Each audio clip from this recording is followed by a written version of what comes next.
welcome back to Tricky Thursday. I am Trisha, owner of Creative Costume Academy, where it is my mission to help stitchers and creatives learn the easy basic pattern making principles so that they can start learning to make their own designs immediately. And today on Tricky Thursday, I wanted to talk about the different types of pattern making because you may not know that there are different methods, and I want to talk a little bit about each method and what I like about each method and what I recommend using each method for.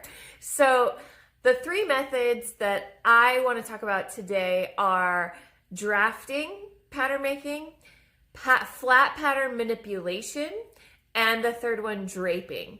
So those are the three main ones, and I'm sure that there are segments of each of those and different ones, but those are the three main ones that you're going to run into as far as pattern making goes. And the first one I want to talk about is drafting. Now, a lot of pattern making courses will start you off by drafting a sloper, which is a basic pattern, a basic template that you can use as a baseline to start other designs. And to do that, you take measurements of the body and you plot points and use a system or a set of instructions that will tell you where to land all of these measurements. So in the end, you have the pattern that you are desiring. And this holds true also for, they have tailoring systems for suits and jackets and pants and anything you can imagine. Back in the day, the tailors, and even nowadays, tailors will use their specific systems. There are several out there, and they have a set of instructions. Here is an example of one. So you can see here are the instructions that will tell you where to plot all of these points here, and in the end, you will have a waistcoat, a single-breasted waistcoat that will fit the person that you are doing measurements for. For those of you who just took my sloper class, or if you've been interested in drafting your own sloper, I have my own instructions. So this is plotting these points and drafting a sloper from scratch. So drafting is really cool. It's honestly one of my favorite methods because I think it's really neat to be able to plug in measurements and get something that fits so closely at the first go. But for a beginner, there is more math involved. It depends on the draft that you're using, how clear it is, and you have to kind of get used to these different systems sometimes, and sometimes they go smoother than others. So for a beginner, someone who's starting out, I feel like if you start with drafting, unless you're a math whiz and you love that kind of thing, which some people do, I do, but not most people, I would say, don't. I would suggest not starting with that method, but it is definitely something once you are more comfortable and if you are interested in those kinds of things, it is a really cool method to get into. Now, the next method I want to talk about is flat pattern manipulating. And the method that I tend to use, and the reason I like that method so much, especially for beginners and for teaching people how to use it, it bases off of the three definitive foundational pattern principles. So once you understand and learn those three principles, you can do lots of things to a lot of patterns that already exist.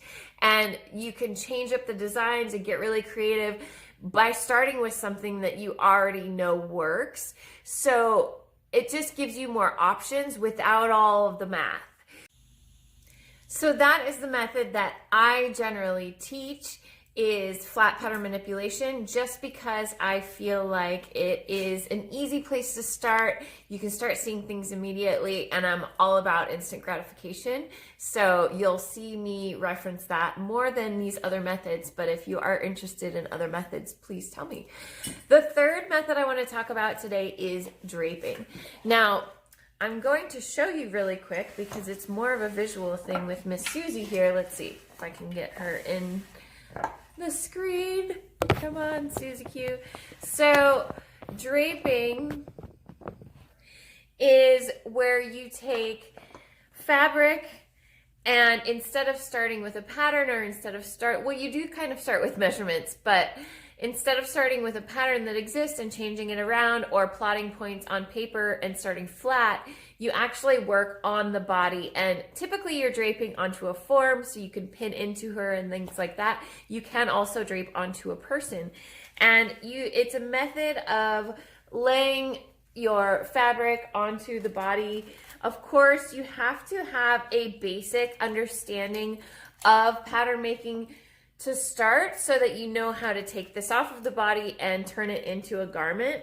But there are lots of cool things that you can do with draping. This is really hard to do when I can't see.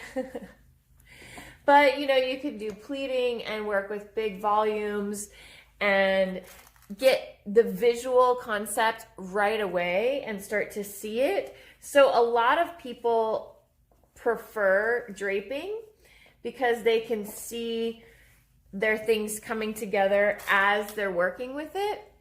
And I do like draping for certain projects, and I will use that for certain projects. So see, it's kind of starting to come together as something.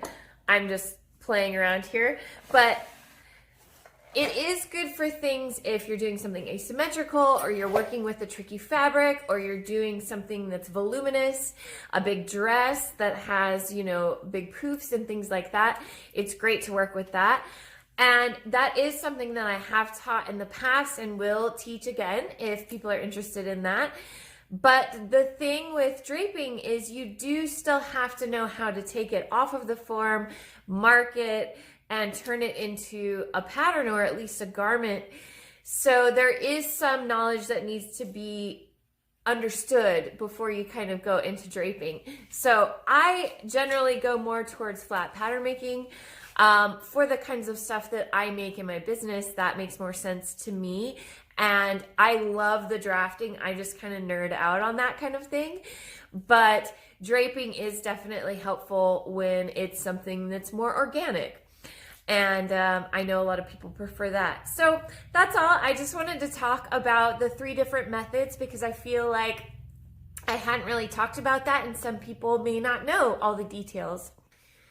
I would love to hear what your favorite method is, or maybe you are one that didn't know about these methods and which one sounds the most interesting to you, or what you would like to learn more about. I would love to hear about your comments on all of these things. So please leave them down below, and I'll see you next week.